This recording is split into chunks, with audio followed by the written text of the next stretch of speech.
Bonjour pour d'autres et bonjour pour ceux-là que nous venons en peine de nous voir.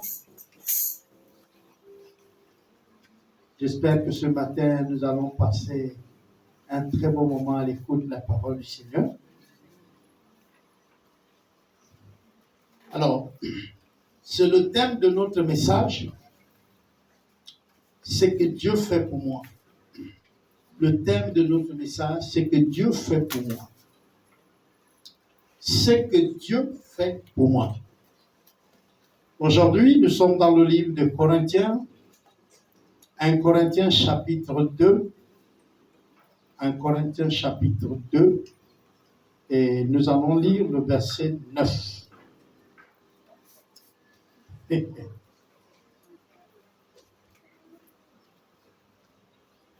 Mais, comme il est écrit, ce sont des choses que l'œil n'a point vues, que l'oreille n'a point entendues, et qui ne sont point montées au cœur de l'homme, des choses que Dieu a préparées pour ceux qu'il aime. Le 10. Dieu nous les a réservés par l'Esprit, car l'Esprit sonde tout, même les profondeurs de Dieu. Amen, amen. Ces choses-là, on parle des choses, mais on ne nous donne pas les noms. On dit ces choses-là, Dieu les a réservées pour nous. Non, non. Dieu a réservé une certaine classe de choses pour nous. On dit les choses-là ne sont jamais arrivées au cœur de l'homme. Ce qu'il a réservé pour toi là, c'est jamais arrivé au cœur de l'homme. Mais le cœur de l'homme là, il fait allusion à quoi? Il fait allusion autour de toi. Autour de toi. Ce qui t'est réservé à toi là, même moi ton leader là, Dieu ne m'a pas révélé ça.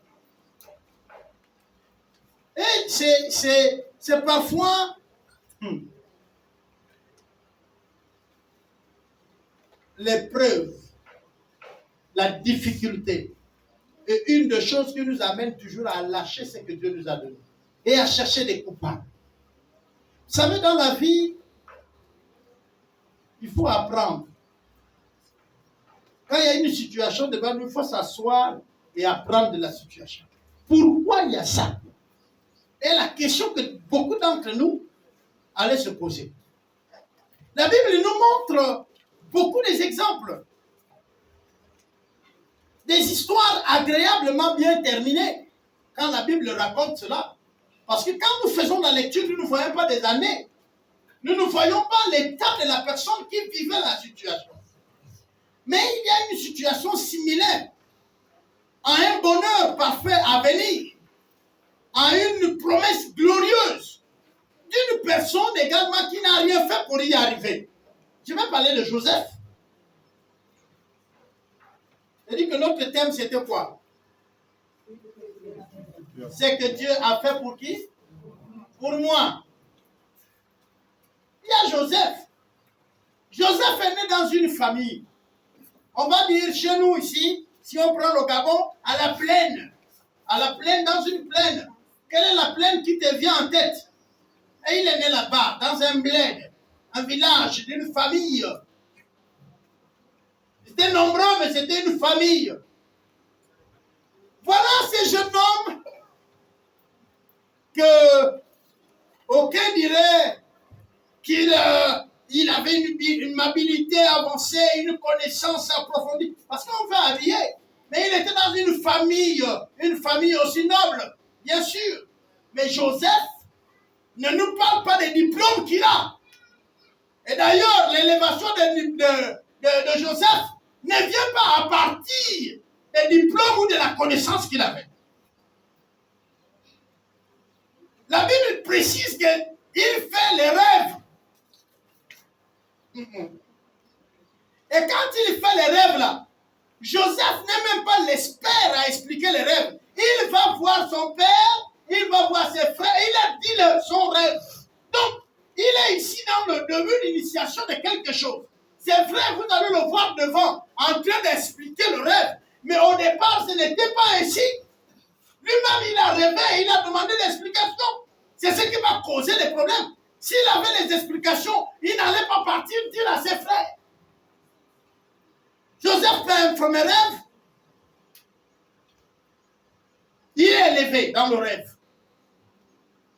Il fait un deuxième rêve. Catastrophe. Même son père et sa mère se plient. Il voit la lune et le soleil se plier, s'incliner devant sa face, front contre terre.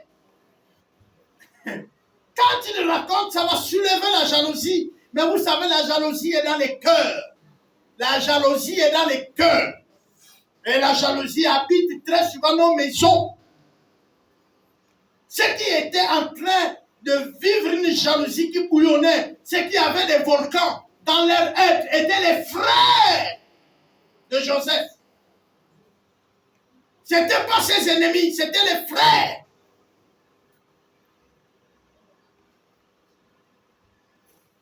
Et ils avaient des volcans. C'est-à-dire les volcans ont été nés en eux. Juste pour les rêves. Ce n'est pas encore la réalité. C'est pas quelque chose de vrai. Il a dit, j'ai rêvé, j'ai rêvé. Et Dieu, ça, vous là, moi j'ai dit au premier service, je l'aurais dit ici. Vous là, vous priez, Dieu vous exauce. Et quand Dieu vous a exaucé, là, vous avez envie de parler, non? Vous voulez dire à tout le monde, non? Après vous dites, oh, les gens sont contre moi, hein, non? Mais qui allait dire à tout le monde? Qui allait dire aux gens, Dieu m'a exaucé? Qui allait dire? C'est pas vous-même. Oh, mais Dieu agit dans notre famille. Non! Dieu nous a toujours élevés. Eh non, c'est vous, non? Allez-y. Fabriquez les volcans autour de vous. Et quand les volcans vous auront, vous, en position basse et eux haute, ils vont jeter leur lave sur vous. Ils vont vous abrutir. Mais le feu de volcan ne va pas vous détruire. Ça va faire mal, ça va vous brûler, et ça va vous rendre pur. Et Joseph continue à vivre avec ses frères comme si rien n'était. Jusqu'au jour où les frères sont allés garder le troupeau. Et le père, leur père, va dire Joseph, ça fait longtemps que j'ai les nouvelles de mes enfants. Va, apporte-leur à manger et prends les nouvelles. Dès que Joseph s'est approché, Joseph était en position de faiblesse.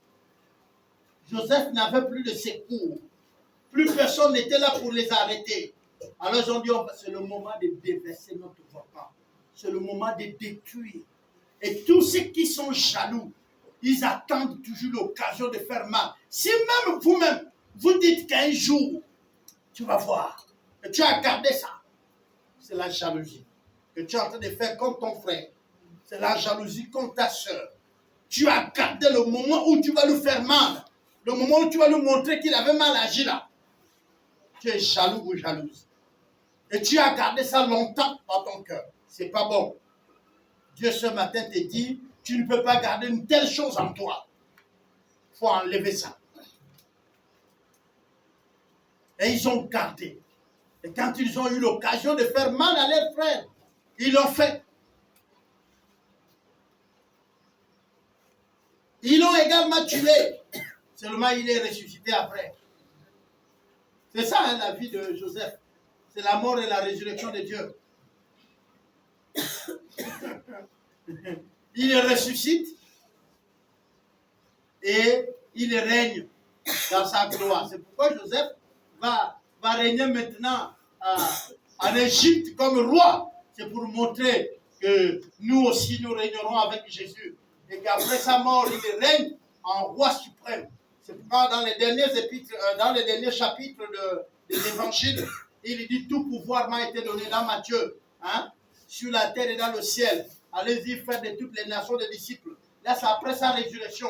Il dit, j'ai déjà tout ramassé, j'ai tout vaincu, je suis au-dessus de tout. Maintenant, je vous donne ce pouvoir. Allez, faites de toutes les nations des disciples. Mais quand Jésus, avant d'arriver là, il est aussi il a vécu le volcan.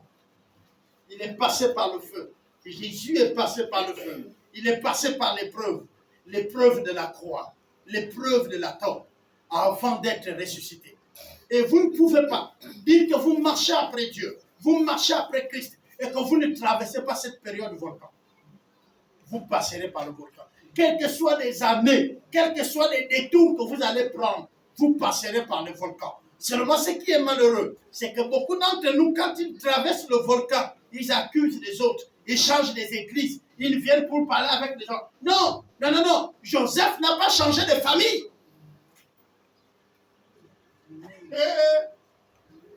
Oh, l'église là, je n'ai plus ma place. L'église là n'est plus bonne. L'église là, on me regarde mauvais. Porte ta croix. Porte ta croix tranquillement. Porte ta croix tranquillement. Forcément, Dieu utilisera quelqu'un, pas ton ennemi, quelqu'un de ta famille pour t'éprouver. Vous savez, ça doit faire plus mal quand c'est quelqu'un de proche. Quand c'est pas quelqu'un de proche, ça fait pas mal. On dit ça, c'est les persécutions, ça, c'est les tentations, on avance. Mais quand c'est là, on dit non. Tout sauf. Hein non? Tu vas dire comme ça, tout sauf. Mais c'est là. C'est le sauf là. C'est ça. Le sauf là, c'est ce qui est là. C'est là, le feu là. Si tu traverses ça positivement, si tu comprends que Dieu a quelque chose à te dire dans ce moment, il y a d'autres qui ont changé d'église juste parce qu'il n'y a pas de piano, parce qu'ils se retrouvent un endroit où on chante, on frappe les mains. Et puis ils disent, je ne viens plus là-bas. Là-bas, il y a quoi? Il n'y a même pas la musique. C'est pas fort. C'est pas spirituel. Moi, si Dieu t'a appelé à chanter comme chante, ça, c'est une épreuve. Traverse cette période sans instrument. Traverse ça. Bon, il faut traverser ça. Chacun son épreuve. Des choses, Dieu a réservé. Hein, beaucoup d'entre nous ont vu dans les voitures, les maisons, les choses que Dieu a réservées. 1 Corinthiens 2, le verset 9. Mais comme il est écrit, ce sont des choses que l'œil n'a point vues, que l'oreille n'a point entendues, et qui ne sont point montées au cœur de l'homme, des choses que Dieu a préparées pour ceux qui l'aiment. Les personnes qui l'aiment, Dieu a préparé ces choses que l'œil n'a point vues, que l'oreille n'a point entendues, et ne sont jamais arrivées au cœur de l'homme. Dieu les a préparées d'avance pour la personne qui l'aime. Amen, amen. Amen. Alors, bien aimé, vous ne pouvez pas parler d'une réussite quand vous n'avez pas traversé les épreuves. Vous ne pouvez pas parler de la gloire quand vous n'avez pas connu l'humilité. L'humiliation plutôt. Comment vas-tu connaître la valeur de la chose si tu n'as pas le contraire de la valeur?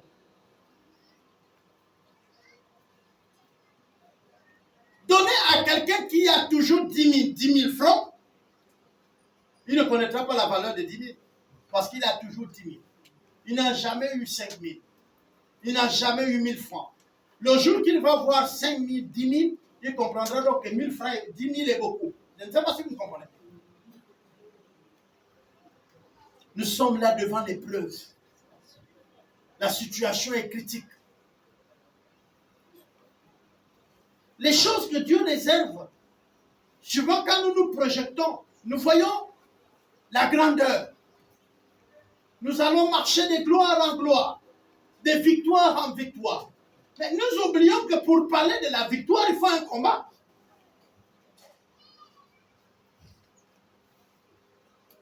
Vous ne pouvez pas dire que je vais marcher de gloire en gloire, de victoire en victoire, mais tu as eu la victoire sur qui? Donc tu es là, tu pries Dieu.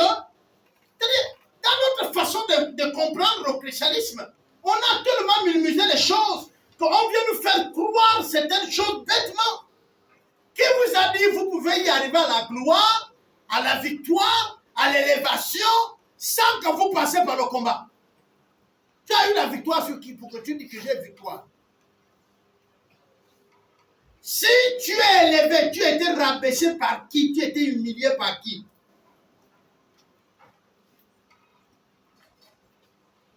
Donc, il faut d'abord faire l'état de ce que tu es. Qui je suis actuellement. Tu réalises d'abord ton état. Vous connaissez le cantique là? Je réalise mon état. Je me prosterne. Je m'humilie devant toi. On est d'accord? Donc, le premier constat, c'est que tu fais l'état de toi-même d'abord. Pour comprendre le point où tu es. Maintenant, tu regardes. Tu dis, moi, je vais être derrière ce fleuve, cette rivière qui est là. C'est là-bas que je vais aller. Mais au milieu, il y a quoi? Il y a la forêt. Au milieu, il y a quoi? Il y a des fleuves. C'est parce que vous réalisez que quelqu'un d'autre va faire un pont pour vous. Et quand il n'a pas fait le pont là, c'est lui que vous prenez pour ennemi. Oh, le pasteur là n'est pas bon. Ce n'est pas le pasteur qui fait ton pont. Le pasteur, il t'enseigne la nage et non le pont. Le pasteur t'enseigne la nage. Le pasteur t'enseigne comment tu vas flotter. Même si tu plonges à l'eau, tu ne vas pas te noyer. Tu vas arriver parce que tu flottes. Mais là où tu vas sortir, ça, ce n'est pas le problème du pasteur. Tu plonges ici, que tu sors plus bas, ça, ce n'est pas le problème du pasteur. Il t'a dit comment il faut faire. Si tu ne nages pas, si tu regardes, l'eau t'apporte. Ce n'est pas la faute du pasteur. Mais quand le pasteur dit, venez à l'enseignement, on va vous former comment on nage. Tu dis non, moi je suis un grand nageur. La Bible dit que là où il y a l'Esprit du Seigneur, il y a la liberté. Oui, vite en liberté. Mais après, tu ne sais pas nager. Tu vas voir d'autres qui viennent après toi plonger, sortir de l'autre côté, partir. Et tu es seulement de l'autre côté. Et tu vas être jaloux. Parce que tu vois, on les élève. On les élève. On les donne des responsabilités. Mais elle est venue à l'église après moi. Il est venu. Mais comment il est diacre? Mais comment il est diaconesse? C'est dans 2 ans, il était là. Mais il est diacre. Il est diaconesse. Mais c'est toi responsable. Tu deviens aigri. Tu deviens amer. Et là encore, tu fais maintenant le volcan. Tu te gonfles à l'intérieur. Tout ce qui te touche, c'est brûle. Et bientôt, tu vas mettre en place un ministère de destruction. Tout ce que tu vas aller faire dans l'église, c'est pour parler mal de l'église. Tu deviens négatif. Tu penses que tu fais mal à quelqu'un? Non! Tu te fais mal toi-même. Tu ne fais mal pas à quelqu'un, mais à toi-même. Tu te détruis toi-même. Quand tu vas te rendre compte que tu t'es trompé, tu en as déjà trop fait de dégâts. Regardez bien. Toujours dans le même livre, mais cette fois-ci, nous allons lire le chapitre 1. Mais Dieu a choisi les choses folles du monde pour confondre les sages. Dieu a choisi les choses faibles du monde pour confondre les fortes. Et Dieu a choisi les choses viles du monde et celles qu'on méprise, celles qui ne sont point, pour réduire à néant celles qui sont, afin que nul chair ne se glorifie devant Dieu. Amen. Là, vous avez le 27 jusqu'à 29 qui dit, Dieu choisit ce qui est vil. Dieu choisit ce qui est fort. Dieu choisit ce qui n'a pas de la valeur. Pour que toi qui penses que tu as de la valeur, tu comprends que tu n'as pas de la valeur. Au fait, il veut dire ici que mon choix n'est pas selon votre choix. Ce que vous trouvez comme de la valeur n'est pas forcément de la valeur pour Dieu. Ce que tu dis que ce n'est pas la valeur est de la valeur pour Dieu. De toutes les façons, tu es qui ou quoi pour dire à Dieu que ce que tu as choisi n'a pas la valeur. Et lui qui a créé, il sait les valeurs qu'il a mis à chaque homme et qu'il vient chercher pour la chose qu'il veut. Vous avez construit votre maison. C'est vous qui l'avez construit. Pour ceux qui sont en train de rêver construire leur maison, vous aurez le droit de vouloir choisir la chambre que vous souhaitez. On est d'accord? De la positionner à l'endroit que vous voulez. On est d'accord? Bon, comment allez-vous, je dis encore une fois de plus, comment allez-vous faire pour dire à la personne qui a fait sa maison, qui a trouvé sa valeur, que non, là où tu as mis ta chambre, là, c'est pas bon. La valeur de tes choses, de peinture ou de quoi que tu as mis dans la maison, ne sont pas les meilleures. C'est sa maison à lui. Tu vas dire ça comment? Dieu nous a créés. Il connaît ce qu'il a mis à Élisée. À Élie. Toi, c'est à Élisée. À Élisée. La valeur qu'il a posée en lui, il sait. Et il lui appelle, vous voyez, pour son œuvre. C'est-à-dire qu'il devient chrétien. Et à un moment donné, il dit que lui, il va être pasteur. Maintenant, toi, tu trouves qu'il est méprisant, qu'il n'est rien, qu'il est... Est-ce que c'est toi qu'il est venu servir? Est-ce que c'est toi qui l'as appelé? Est-ce que c'est toi qui as mis la valeur en lui? Je ne sais pas si vous comprenez ça. Le jour que vous allez comprendre ça, alors vous allez rentrer dans le plan de Dieu. Le plan de Dieu, c'est seulement quoi? C'est que vous devez dire Amen, ainsi soit-il, Seigneur. C'est ça le plan de Dieu. Et plus vous glorifiez Dieu, vous adorez Dieu, il vous élève. Plus vous vous pliez au choix de Dieu, Dieu vous élève. Mais plus vous contestez ces choix, Dieu vous brise. Et parfois, nous, nos choix, nos regards, nos vœux sont contraires à ceux de Dieu. Il y a des situations que nous vivons dans nos rencontres, dans notre vie, mais qui ne sont pas des positions, des situations qui vont nous tuer, qui ne sont même pas des situations où l'auteur de l'acte est le coupable.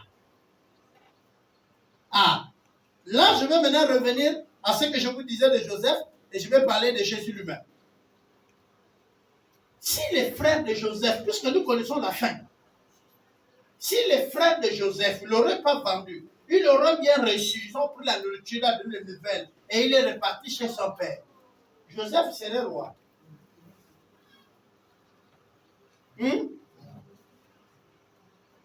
Est-ce que Joseph savait même qu'il y a eu une vie de là-bas? Non, on lui a vendu. C'est les commerçants qui sont allés le vendre à la ville. Et s'il partait de lui-même, il n'allait même pas avoir le contact de Potiphar. Parce que Potiphar, c'était un grand. Donc s'il venait, il allait chercher à travailler comme tout le monde. On est d'accord? Il n'allait pas rencontrer les grands du pays. Et c'est ces grands qui ont de l'argent qui lui achètent. Et une autre situation va s'élever. C'est la femme de Potiphar qui veut de lui. Cette situation va lui amener en prison. Mais écoutez bien, comment Joseph devait quitter l'esclavage? Il était devenu une source de bénédiction pour la maison de Potiphar. Là, c'est une situation comment? Mon fils Élisée, il est là avec nous, il joue à l'instrument, mais il continue à servir Dieu, il sert avec nous à l'EDC. Un bon jour, il a une vision de Dieu qui lui présente une mission, qui lui présente un canal que nous à l'EDC, on ne comprend pas. Lui, il est appelé à ouvrir l'église la plus grande de l'Afrique. Cette église va être située là. Le nom, ce serait X. Nous, on n'est pas prêt à changer notre nom pour l'église qu'il veut ouvrir. Mais c'est notre fils. Nous l'avons vu grandir. Il faut qu'il y ait un conflit qui déclenche son départ. Parce que nous, on ne veut pas qu'il parte. Il faut qu'il joue l'instrument.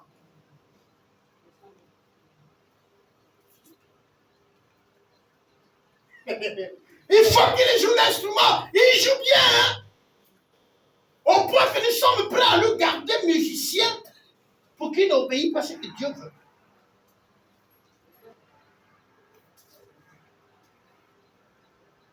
Joseph était une source de bénédiction pour Potiphar. La Bible dit que tout ce qu'il touchait prospérait. Potiphar voyait ça. C'était les choses de la maison de Potiphar étaient bien. Mais Potiphar n'était pas prêt à faire partir Joseph pour aller à la royauté. Dieu va booster la femme de Potiphar pour créer un conflit.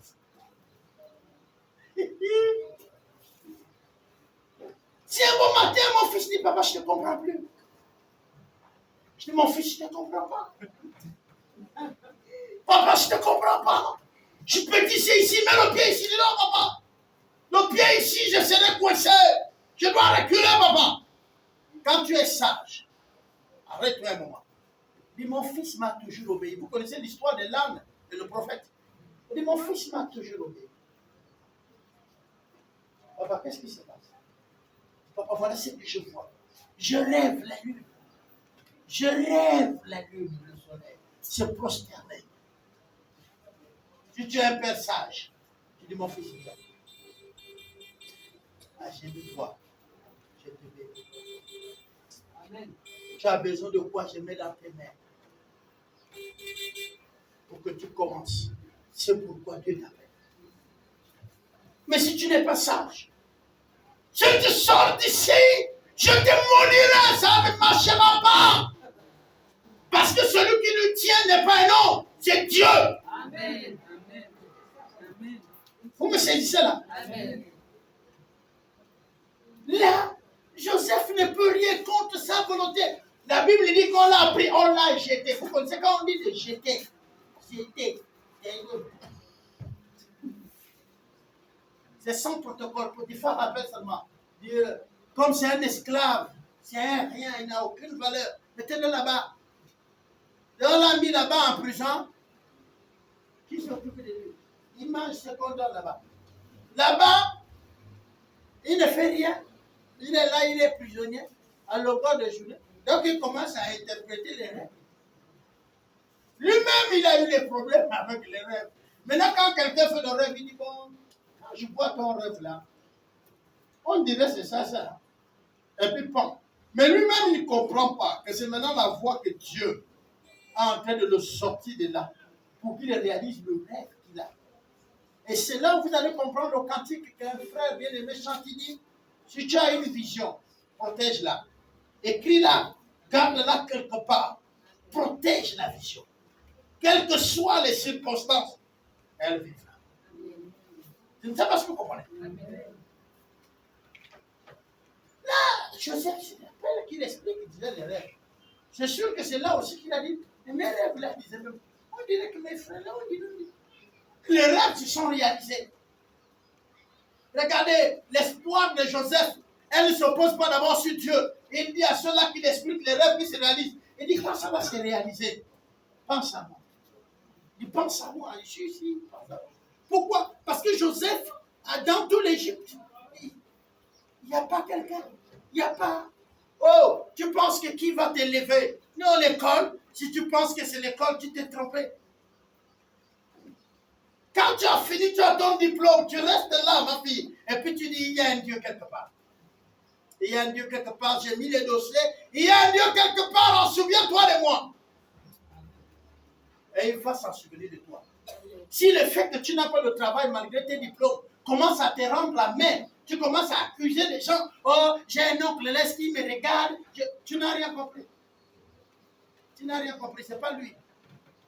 Oh, ils m'ont bloqué, la fin de l'école, il n'y a personne qui t'a bloqué.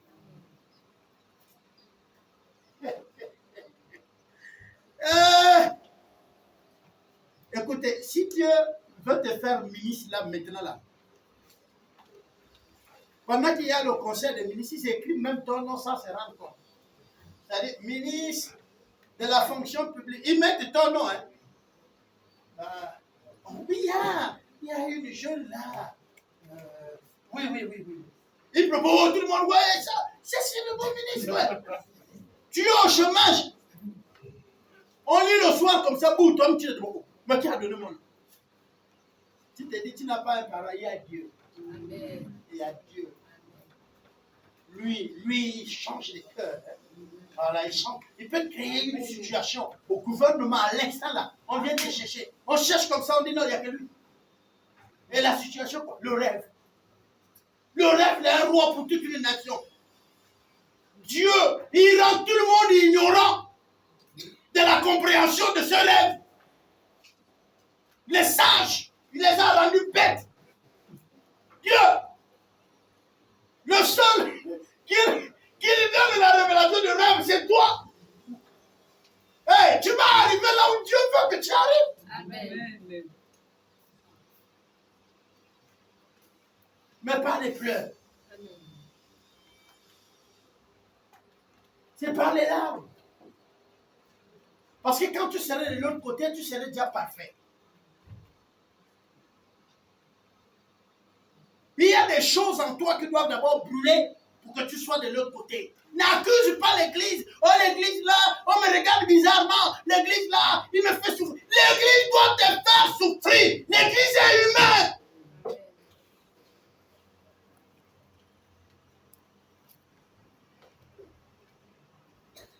Oh, même pas. Oh, même pas. Vous pensez que nous là, on n'a pas pensé qu'on ne nous aimait pas. Mais tu as Dieu qui t'aime. Seulement tu penses que ça ne suffit pas. Nous aussi, les enfants là, nous aussi, quand on était jeunes, les frères en Christ, ils saluent tout le monde. Tu tends la main, on te passe. Tu es avec les frères ensemble. Tu salues le frère. Non, le frère, il salue tout le monde là. Et il n'est pas seul, ils sont un groupe de 3-4 qui se saluent. Mais on ne te salue pas, tu tends la main. Bon, peut-être qu'il n'a pas vu de trop. Et tu vas te rendre compte que tu étais là avec deux, vous parlez. Dès que les autres viennent, ça parle là-haut. Et ils partent. Ils ne t'invitent même pas.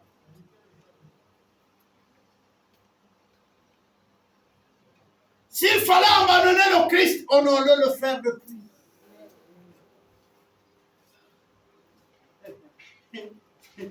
Tout le monde. Vous voulez gérer les églises. Vous voulez diriger les églises. Vous voulez être des leaders demain. Mais vous ne voulez pas qu'on vous éprouve. Je suis pasteur. Je suis l'épouse du pasteur. Donc, je suis aussi maman, mais pasteur. Mais tu vas traverser le feu. Mais Dieu ne va pas utiliser les inconnus. Non, Dieu m'a appelé à un ministère. Des révélations, un ministère, ouais. Frère, vous êtes donc en train de commencer votre formation, vous êtes au bout. C'est les nations que tu veux transporter. Les nations. Il faut que tu aies un don de... C'est pas cheval, c'est chameau. La différence avec le chameau, c'est quoi? Il connaît s'humilier. Et il connaît s'élever. Il est plus grand que le cheval. Mais il est le seul qui met son ventre contre terre. Pendant que le cheval ne le fait pas. Il supporte plus la chaleur.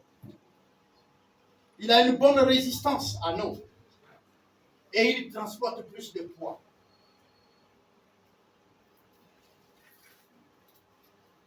Mais ça, à cause de son humilité.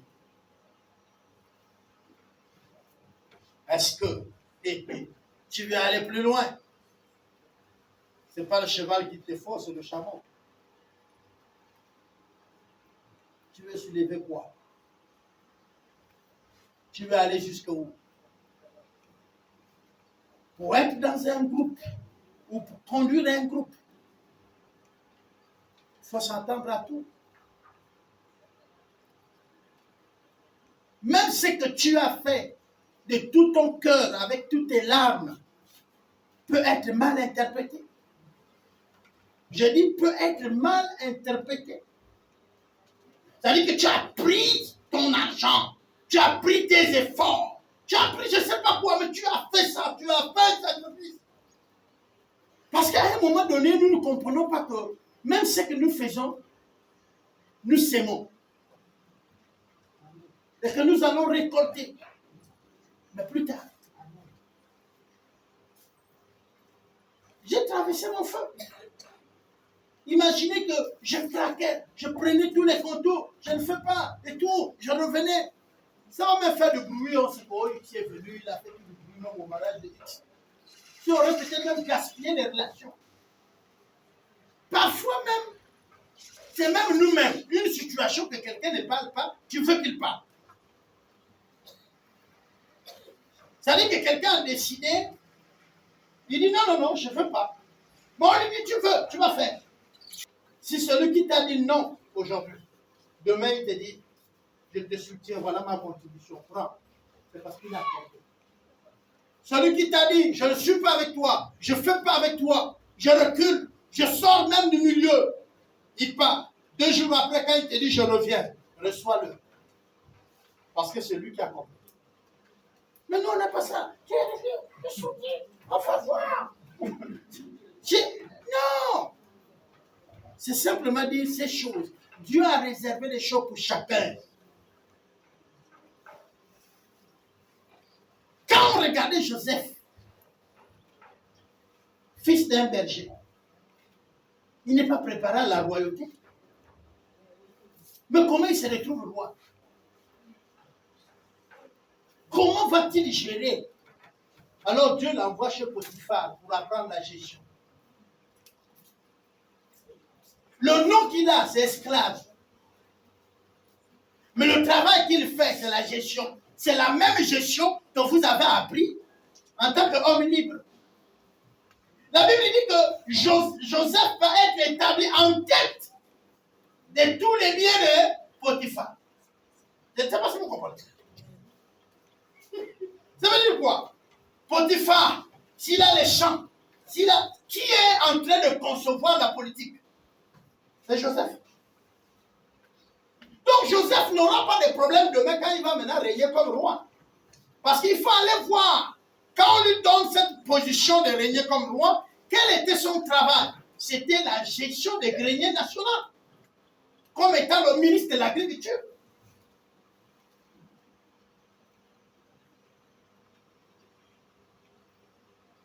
Il avait la responsabilité de veiller à ce que même les greniers ne se vident pas avant que le temps de la sécheresse, de la situation critique de la famine, ne s'achève. Il devait veiller à ce que les fils de l'Égypte ne meurent pas de faim. Donc, il devait connaître le nombre d'habitants. Il devait connaître combien mange chaque Égyptien et ceux qui habitent. Et faire des réserves, l'équivalent de leur repas au nombre d'années de crise. Veiller à ce que chaque maison avait une part bien déterminée selon le nombre de familles, mais en se basant sur le nombre de recensements qu'il a fait. Et il devait donner aussi certaines instructions plutôt autour de ça. Si autour de cette période, on ne devait pas mettre au monde, on vous disait, nous avons 3 ans, n'accouchez pas. Nous avons 3 ans, vous ne devez pas aller d'une terre à une autre, restez dans vos vides pendant cette période. C'était une situation de crise. La Bible ne nous montre pas tous les contours, mais c'était une situation de crise. Et Joseph avait la responsabilité de le gérer. Mais Joseph n'avait pas les qualités d'un grand gestionnaire. C'est le fils d'un berger qui est rentré en Égypte comme esclave. Voilà l'histoire de Joseph. Il vient en Égypte comme esclave qui se retrouve en prison comme violeur. Voilà ce qui a été écrit sur les documents de Joseph. Quand la femme de Potiphar l'a accusé, nous on dit nous, accusé, mais Potiphar l'a envoyé en prison. Donc c'était le motif qu'il arrive en prison, violeur. Le motif qu'il arrive chez Potiphar, esclave. Et il arrive chez le roi comme étant un ancien esclave, violeur, explicateur de rêve. Voilà alors le CV de Joseph. Avec un tel CV, on peut te nommer roi.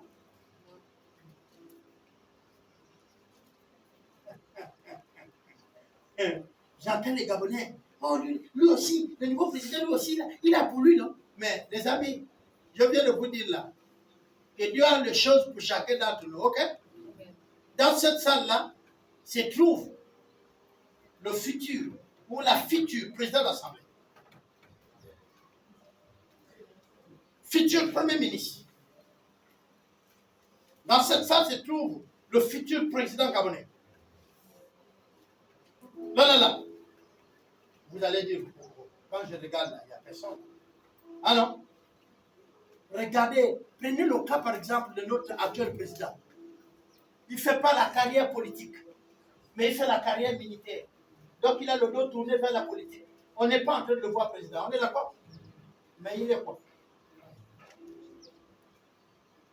C'est Dieu qui peut te retourner au bon moment. Quand Dieu ramasse, vous voyez le pion sur l'échiquier, c'est le maître qui joue l'échec, qui décide là où il va placer qui. Tu regardes la télé, tu vois un des pasteurs, tu dis, oh, lui, il allait être mon président, mon pasteur. C'est à ce moment que tu viens de pécher. Parce que lui, là, comme ton pasteur, tu n'avanceras pas. Pourquoi? Parce que Dieu sait ce qui est mieux pour toi. Donc, il choisit ce qui est mieux. Il donne tout ce temps. S'il veut changer, parce que tu passeras par X, pour arriver là, il va le faire. S'il pense que non, c'est les trois là qui vont t'amener au statut que lui veut, parce qu'il a donné les mots, les paroles qu'il faut, qui vont te booster, c'est eux. Et souvent, j'ai dit à tout le monde, restez là où il vous a envoyé. Ça ne sert à rien de changer de paroisse et l'état. Reste là. S'il te dit, maintenant bouge, comme il a dit à Ali, va vers la gueule. Là, tu parles. Mais tant qu'il ne t'a pas dit, reste. Parfois, c'est quand tu bouges, la bénédiction te remplace. Dieu a dit à Élie, reste là. Je vais envoyer le corbeau là. Le corbeau ne va pas venir ailleurs. Il vient là. Vous comprenez, non? C'est pourquoi il y a la patience. Il y a les étapes à suivre. Et vous allez les suivre. Si Dieu est passé par l'épreuve, la Bible dit que Dieu le Père n'a pas épargné Jésus son Fils unique. Ce n'est pas vous qu'il va épargner. Vous n'arriverez jamais à la gloire sans traverser le feu. Vous ne serez pas cet homme, cette femme parfaite sans traverser le feu.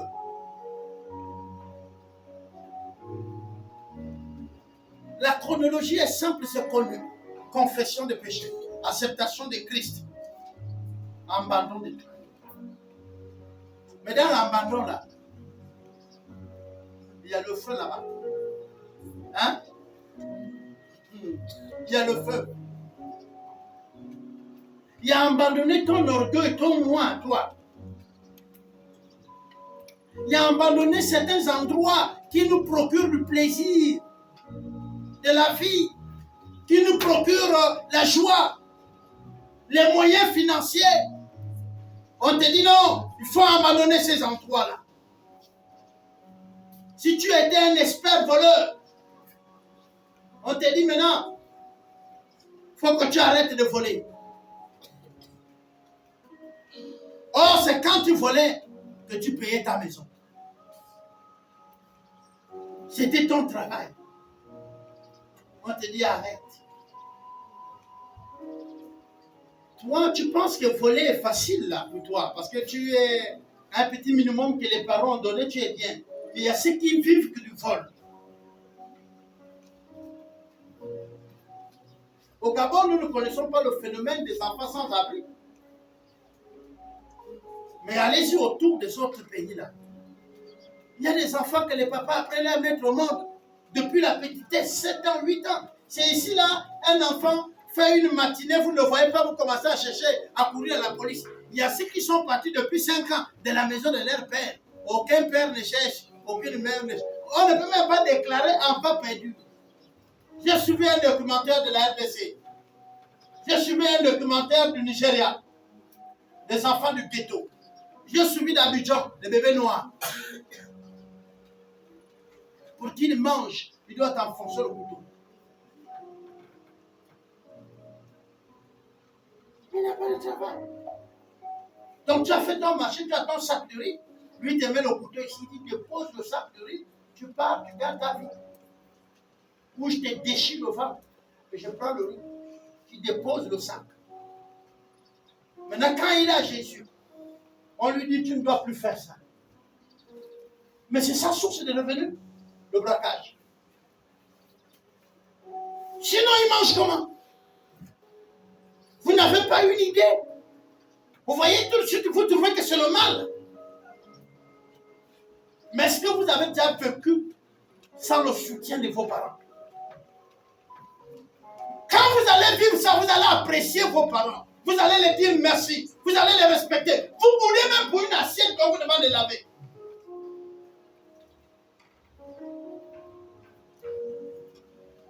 Les études vont vous amener où vous allez voir les enfants qui dorment sur les ponts.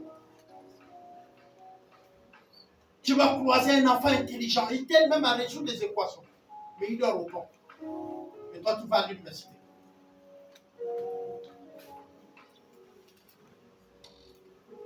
Parce que tout simplement, il n'a pas voulu traverser les épreuves. Bien-aimés, il y a des choses meilleures réservées pour nous.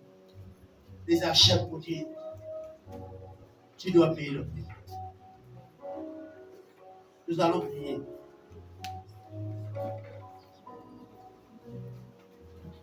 Je reconnais que tu peux tout et que rien n'était impossible.